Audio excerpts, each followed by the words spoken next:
Hello students, I am doctor Vinod Kamle. इस video में हम लोग एक इम्पॉर्टेंट डिस्टिंग्विश बिटवीन देखने वाले शेयर और डिवेंचर का। ये आपको एग्जाम में 5 मार्क्स के लिए आने के चांसेस होते हैं और काफी इंपॉर्टेंट डिस्टिंग्विश है। So let's begin. पहले तो हम लोग मीनिंग देखते हैं। हम लोग ने ऑलरेडी जब इसके टॉपिक्स पढ़े थे तो उसके अंदर मीनिंग देखा हुआ है कि टोटल जो कंपनी का शेयर कैपिटल होता है उसको स्मॉल पार्ट्स में डिवाइड किया जाता है और हर एक स्मॉल पार्ट को हम लोग शेयर बोलते हैं। जैसे कि अगर सपोज कंपनी को 1 लाख रुपीज रेस करना है, मैं एक छोटा सा एग्जांपल दे रहा हूं आपको कि कंपनी को अगर 1 लाख रुपीज रेस करना है तो कंपनी क्या करती है, 1 लाख रुपीज को स्मॉल पार्ट्स में डिवाइड करती है। जैसे 10 रुपए का एक शेयर, तो ऐसा एक सर्टिफिकेट कंपनी पब्लिक को बेचेगी और पब्लिक से पैसा कलेक्ट करेगी और वो पैसे से कंपनी क्या करेगी, अपना बिजनेस की फाइनेंशियल रिक्वायरमेंट है उसको फुलफिल करेगी। तो टोटल शेयर कैपिटल का जो स्मॉल पार्ट होता है that is called as share, और शेयर जो होता है वो कंपनी का ओन कैपिटल होता है ना। ओन कैपिटल मतलब क्या कि ये पैसा जो होता है कंपनी में लाइफ टाइम तक रहता है। जब कंपनी बंद होती है तो शेयर होल्डर का पैसा रिटर्न किया जाता है। तो ये मीनिंग आपको याद रखना है। और डिबेंचर क्या होता है, तो डिबेंचर एक डेट इंस्ट्रूमेंट है ना। इंस्ट्रूमेंट मतलब क्या, एक सर्टिफिकेट है जो कंपनी इश्यू करती है अंडर इट्स कॉमन सील। मतलब कंपनी एक तरीके का आपसे लोन ले रही है। डेट का मतलब होता है लोन, तो कंपनी आपसे लोन ले रही है, उसके बदले में आपको एक सर्टिफिकेट दे रही है कि आपसे कंपनी इतना इतना पैसा एज अ लोन ले रही है करके। और वो डिबेंचर सर्टिफिकेट आपको संभाल के रखना पड़ता है और बाद में आपके पैसे जो है आपको वापस करेंगे और आपको सर्टिफिकेट कंपनी को वापस करना पड़ेगा। और ये पैसा कंपनी को वापस करना पड़ता है, इसके लिए इसको लोन या बोरोड कैपिटल बोला जाता है। तो कंपनी का जो शेयर कैपिटल होता है उसको स्मॉल पार्ट में डिवाइड किया जाता है और हर एक स्मॉल पार्ट को शेयर बोलते हैं। डिबेंचर जो है एक डेट इंस्ट्रूमेंट है जो कंपनी इशू करती है under its common seal. Now status. Status में क्या लिखना है कि जो कंपनी के शेयर खरीदते हैं उनको शेयर होल्डर बोलते हैं, और शेयर होल्डर जो होते हैं कंपनी के ओनर्स होते हैं। बिकॉज जैसे मैंने आपको पहले ही बोला कि शेयर होल्डर का पैसा जो होता है कंपनी में लाइफ टाइम तक रहता है। ओके, इसके लिए शेयर होल्डर को कंपनी के ओनर्स बोला जाता है। और शेयर होल्डर जो कंपनी को कैपिटल प्रोवाइड करते हैं उसको ओन कैपिटल बोला जाता है। नो डिबेंचर होल्डर जो होते हैं इनके पैसे कुछ टाइम पीरियड के बाद में रिटर्न करने पड़ते हैं। इसके लिए इनको क्रिएटर बोला जाता है। क्रिएटर मतलब क्या, जिनसे हमने उधार में पैसा लिया और जिनको हमको पैसा वापस करना है। तो इनका पैसा कंपनी में लाइफ टाइम तक नहीं रहता है, इनका पैसा एक पर्टिकुलर टाइम पीरियड के बाद में रिटर्न करना पड़ता है, इसके लिए इनको क्रिएटर बोलते हैं। और क्योंकि इनका पैसा हमको वापस करना पड़ता है इसको हम लोग लोन कैपिटल या बोरोड कैपिटल बोलते हैं। Then nature. नो नेचर में आप लोग क्या लिखोगे, शेयर कैपिटल जो होता है वो परमानेंट कैपिटल होता है कंपनी का, बिकॉज ये कंपनी के लाइफ टाइम में वापस किया जाता नहीं है। डिबेंचर जो है वो परमानेंट कैपिटल है, मतलब ये पर्टिकुलर टाइम पीरियड के बाद में डिबेंचर होल्डर को पैसा वापस किया जाता है, इसके लिए इसको टेम्पररी कैपिटल बोलते हैं। Voting right. जो शेयर होल्डर्स होते हैं उनको नॉर्मल वोटिंग राइट होता है। नॉर्मल वोटिंग राइट का मतलब क्या होता है, they can vote in all the matters of the company ना। वोटिंग क्या होता है, जैसे आप लोगों ने 11th स्टैंडर्ड के अंदर पढ़ा हुआ है कि कंपनी में कोई भी डिसीजन लेना होता है तो उसके लिए शेयर होल्डर की मीटिंग बुलाई जाती है।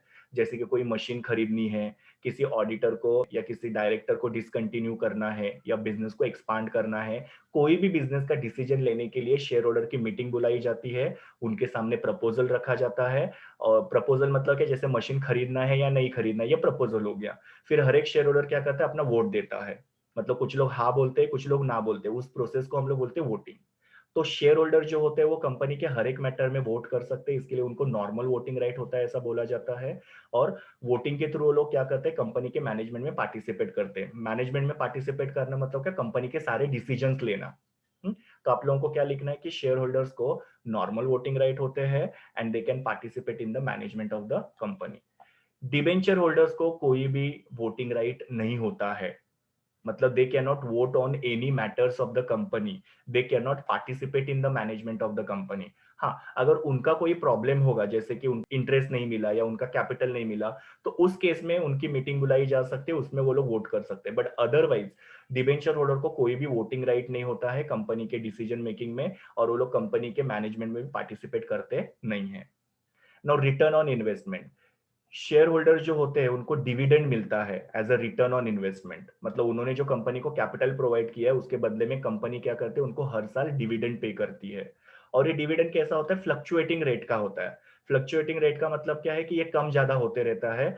जैसे कंपनी का प्रॉफिट बढ़ेगा तो इनको ज्यादा डिविडेंड मिलेगा, और कंपनी का प्रॉफिट अगर कम होगा तो इनको कम डिविडेंड मिलेगा। ये मैं किसके बारे में बता रहा हूं आपको, इक्विटी शेयर के बारे में, कि इक्विटी शेयर का जो डिविडेंड होता है वो फ्लक्चुएटिंग होता है। वो डिपेंड होता है कंपनी के प्रॉफिट के ऊपर। बट जो प्रेफरेंस शेयर्स होते हैं, प्रेफरेंस शेयर का डिविडेंड फिक्स होता है। तो थोड़ा-सा आपको यहाँ पे बाइफरकेशन करके लिखना है कि शेयर होल्डर को नॉर्मली तो डिविडेंड मिलता है, फिर वो तुम्हारे इक्विटी शेयर हो या प्रेफरेंस शेयर होल्डर हो। इक्विटी शेयर होल्डर को डिविडेंड फ्लक्चुएटिंग रेट में मिलता है, मतलब कभी ज्यादा कभी कम मिलता है depending on the profit of the company. और प्रेफरेंस शेयर होल्डर को जो डिविडेंड मिलता है वो फिक्स होता है, भले ही कंपनी को प्रॉफिट हो या लॉस हो, उनको उनका डिविडेंड कंपनी को पे करना ही पड़ता है। डिबेंचर होल्डर को एज अ रिटर्न क्या मिलता है, तो इंटरेस्ट, मतलब डिबेंचर होल्डर जो कंपनी को कैपिटल दे रहे हैं उसके बदले में कंपनी हर साल उनको इंटरेस्ट पे करती है। सी, शब्द अलग अलग है बट बाकी दोनों का मीनिंग अगर देखोगे तो सेम है कि उन्होंने जो कंपनी को पैसा दिया उसके बदले में कंपनी उनको क्या दे रही है। तो कंपनी को जो भी प्रॉफिट हो रहा है उसमें से कंपनी शेयर होल्डर को डिविडेंड देती है, और कंपनी को जो प्रॉफिट हो रहा है उसमें से डिबेंचर होल्डर को कंपनी इंटरेस्ट पे करती है हर साल में। और इंटरेस्ट जो होता है वो हमेशा फिक्स ही होता है, it is again not depend on the profit of the company. Company को प्रॉफिट हो या लॉस हो, डिबेंचर होल्डर का इंटरेस्ट कंपनी को हर साल के एंड में पे करना ही पड़ता है। नाउ सिक्योरिटी, शेयर जो होते हैं वो थोड़े अनसिक्योर्ड होते हैं। अनसिक्योर्ड इसके लिए होते हैं बिकॉज इनका कैपिटल इनको वापस मिलेगा कि नहीं मिलेगा उसका कोई भी फिक्स टाइम पीरियड नहीं होता है। और अगर कंपनी के पास पैसा रहा सबके पैसे देने के बाद में, तो इक्विटी शेयर होल्डर को उनका कैपिटल वापस मिलेगा। अगर कंपनी के पास पैसा नहीं रहा तो इनको इनका कैपिटल मिलेगा नहीं। तो ये बहुत ही अनसिक्योर्ड होते हैं। सेम डिविडेंड के टाइम पे भी होता है कि इक्विटी शेयर होल्डर को डिविडेंड अगर कंपनी के पास पैसा होगा तो मिलता है, अगर नहीं होगा तो नहीं मिलता है। तो बेसिकली मैं यहाँ पे इक्विटी शेयर की आपको बात कर रहा हूँ जो अनसिक्योर्ड होते हैं करके। डिबेंचर जो होते हैं वो सिक्योर्ड होते हैं, मतलब इनको इनका कैपिटल भी टाइम पे मिल जाता है, इंटरेस्ट भी टाइम पे मिल जाता है, so they are very much secured. Time of issue, share company कब इशू करती है, इनिशियल टाइम पे। इनिशियल टाइम पे मतलब जब कंपनी फॉर्म होती है, जब कंपनी का बिजनेस का शुरुआत होता है तभी कंपनी क्या करती है, शेयर्स इशू करती है। ओके। और लेटर स्टेज में, नाउ लेटर स्टेज मतलब क्या, जब कंपनी का बिजनेस थोड़ा बढ़ने लगता है या कंपनी अपने बिजनेस को डेवलप करना चाहती है, एक्सपांड करना चाहती है, तभी कंपनी डिबेंचर इशू करती है। अभी आप लोग यहाँ पे पूछोगे कि कंपनी शेयर पहले क्यों इशू करती है और डिबेंचर क्यों बाद में इशू करती है। तो शेयर इसके लिए इशू किया जाता है बिकॉज जैसे मैंने आप लोगों को बोला कि इक्विटी शेयर जो होते हैं उनके ऊपर डिविडेंड देना कोई कंपल्शन नहीं होता है। इवन उनका कैपिटल जो होता है वो कंपनी में लाइफ टाइम तक रहता है। इसके लिए कंपनी क्या करती है, शुरुआत के स्टेज में जब कंपनी नई होती है तो कंपनी में रिस्क ज्यादा होता है, लॉस होने के चांसेस ज्यादा होती है, तो उस टाइम पे कंपनियां क्या करती है, इक्विटी शेयर इशू करती है। बिकॉज उनका जो वो बर्डन है इक्विटी शेयर होल्डर को डिविडेंड देने का वो कम हो जाता है। बिकॉज अगर कंपनी को लॉस हो रहा है तो ऑब्वियसली वो लोग इक्विटी शेयर होल्डर को कोई डिविडेंड पे करेंगे नहीं। पर अगर सपोज इनिशियल स्टेज में कंपनी ने डिबेंचर इशू किया तो क्या होगा कि डिबेंचर होल्डर को कंपनी को लॉस होगा तो भी इंटरेस्ट देना ही पड़ेगा, तो कंपनी को टेंशन रहता है। तो यहाँ पे मैंने आप लोगों को क्या बोला, जब कंपनी शुरू होती है तो कंपनी क्या करती है, शेयर इशू करती है इनिशियल स्टेज में, उसका रीजन भी मैंने आपको बताया। और लेटर स्टेज में जब कंपनी अपने आप को ग्रो करना चाहती है, एक्सपैंड करना चाहती है, तभी कंपनी क्या करती है, डिवेंचर वगैरह इशू करती है।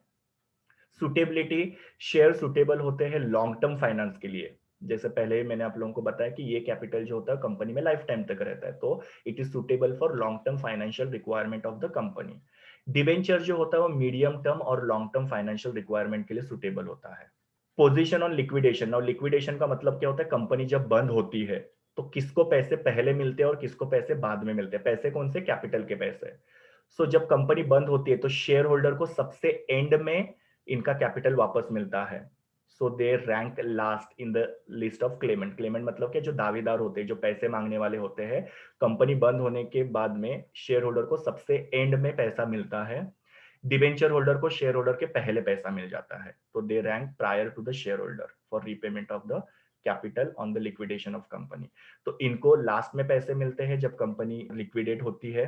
पैसे मतलब कैपिटल, इनको शेयर होल्डर के पहले कैपिटल मिल जाता है। फिर बाद में शेयर के टाइप्स कौन से हैं और डिबेंचर के कौन से टाइप्स है, तो शेयर दो टाइप के होते हैं, इक्विटी शेयर और प्रेफरेंस शेयर्स, जिसके बारे में डिटेल में हम लोग नेक्स्ट वीडियो के अंदर डिस्टिंग्विश देखने वाले हैं। और डिबेंचर टोटल 8 टाइप के होते हैं। ये सारे 8 टाइप जो है मैंने मेरे वीडियो के अंदर, पहले वीडियो के अंदर आपको एक्सप्लेन किया, वहां पे आप लोग उसका मीनिंग देख सकते हो। अभी कौन से टाइप के, तो registered debenture, bearer debenture, secured debenture, unsecured debenture, redeemable debenture, irredeemable debenture, convertible debenture और नॉन कन्वर्टेबल डिबेंचर, ऐसे 8 टाइप के डिबेंचर्स होते हैं। और शेयर जो है 2 टाइप के हैं, इक्विटी शेयर और preference share. Thank you. Please do like, share, comment, and subscribe to my YouTube channel, and also recommend my channel to your friends. We will meet in the next video.